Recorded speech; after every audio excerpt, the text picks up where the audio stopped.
বারুইপুরে পুলিশের কাজ করেছে, এ রাজ্যে আর কামদুনি হবে না, মন্তব্য বিজেপি রাজ্য সভাপতি শ্রমিক ভট্টাচার্য।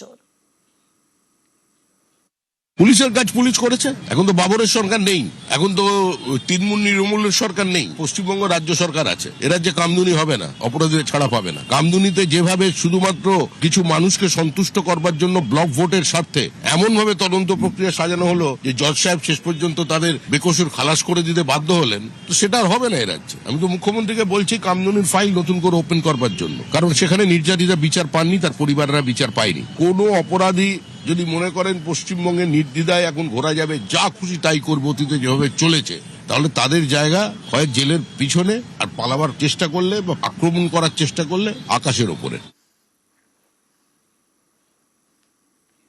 অপরাধ হলেই আলটপকা মন্তব্য, সেই দিন অতীত। বারুইপুরে করা প্রশাসন, বারুইপুরে এনকাউন্টার।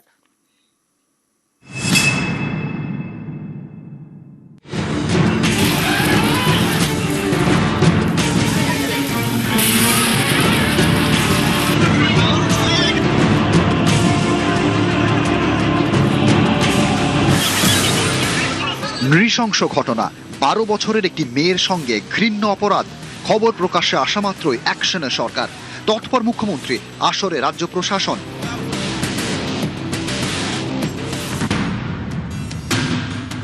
অপরাধ ঘটল, প্রশাসন ব্যবস্থা নিল, কড়া বার্তা দিলেন মুখ্যমন্ত্রী নিজে, যা দেখে অনেকেই বলছেন এমনটাই তো হওয়ার কথা।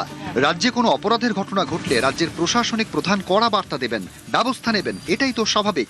বদলের সরকারের কাছে এই আশা তো করা হয়েছিল, এটাই তো এতদিন হতো না। নানা সময় শোনা যেত নানা আলটপকা মন্তব্য। পার্ক স্ট্রিটে গণধর্ষণ, তৎকালীন মুখ্যমন্ত্রী মমতা বন্দ্যোপাধ্যায় বললেন সাজানো ঘটনা।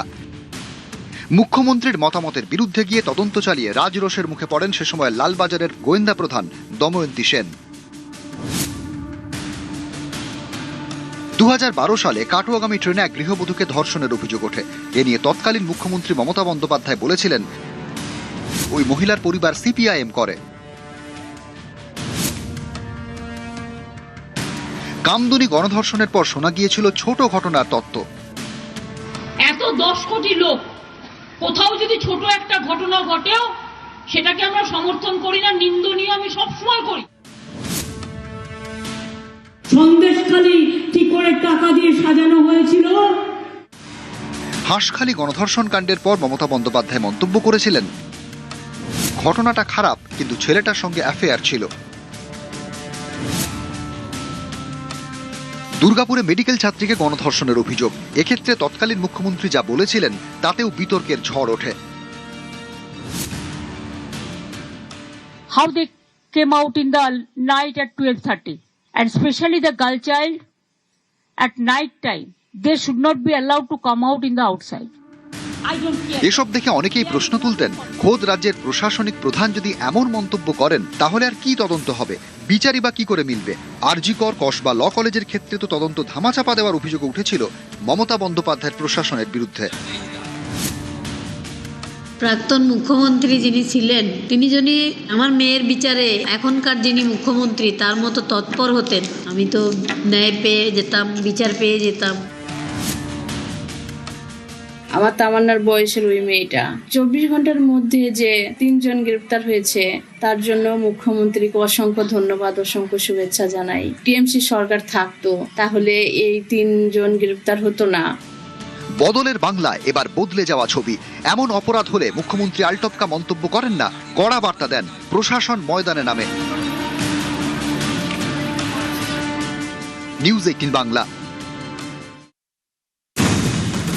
মেরেছে, ভালো করেছে, এটা করা উচিত, সঠিক বিচার হয়েছে। ফুল আস্থা আছে, দাদা বলেছে এমন শাস্তি দেবো তুমি শুধু দেখে নেবে। এই ধর্ষকদেরকে কোর্টে পাঠাবো না। ও অন্যায় করেছে, ও দোষ করেছে, ও হচ্ছে গুলি খেয়েছে, এটা বলার কিছু নেই। গলি কম করেছে, সবার সামনে ফাঁসি দিত ভালো। দিনে ধরবো, রাত্রি কাম তমাম, সেরকমে আজ করে দিলেন। সকালে জমা নেব, বিকালে খরচ করব।